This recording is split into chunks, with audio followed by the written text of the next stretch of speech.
So, watching these videos and connecting everything back to the other things we've learned for social welfare this semester, and using the coronavirus kind of like to help connect those, I think it's interesting because America always wants to claim that it's a meritocracy. I think that's how you say it.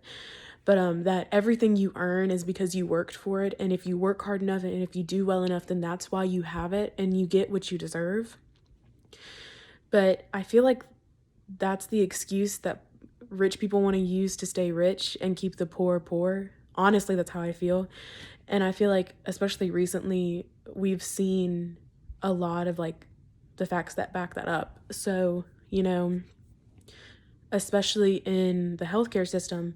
So, we always want to say, oh, well, universal healthcare, it just takes money from people and blah, blah, blah. But I feel like, especially with the article about the man who went to Paris to get his cancer treatment, it shows how well and how successful universal healthcare is for other countries.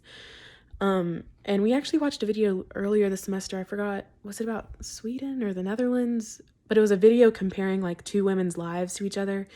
And it was just crazy to see the differences because it's just makes me think maybe I need to go live in another country that has better benefits for their citizens.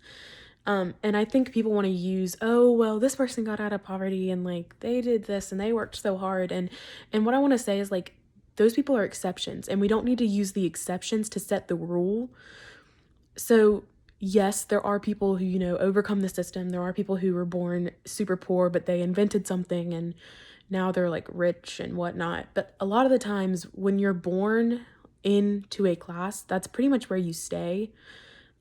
Especially when you're born in poverty and below the poverty line, because the dynamics of those communities are just way different than the rich community.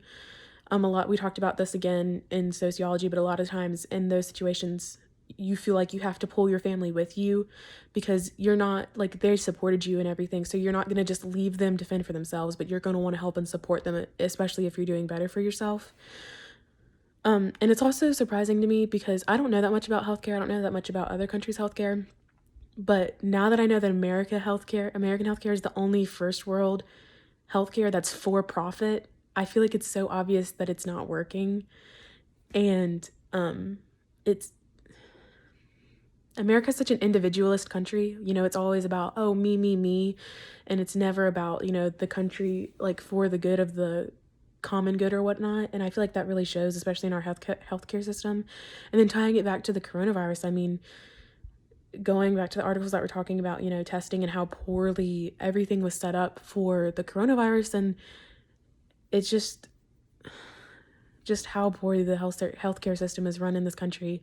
And I feel like people need to stop focusing on putting money in the pockets of organizations and corporations and in the pockets of the rich, and need to realize that we have the ability to help everybody, but you just have to be willing to let go of some of the money that you have. And I don't know, for me, that doesn't seem like that big of a deal. But apparently it's a big deal for other people. But I do believe that, everybody deserves to have health care. I mean, it's a basic need, to be healthy and be able to do stuff. And saying that, oh, well, you don't have that because you don't work hard enough. Well, what about these moms, these single mothers who work 3 jobs? Are they not working hard enough to, provide for their kids, but they have to choose between, medication for their kids to keep them alive or medication for themselves to keep them alive. It's like, it's not adding up, America. So I think there's some big changes that need to happen, and we have the ability to do them. It's just we have to acknowledge that there is a problem and that it needs to be changed.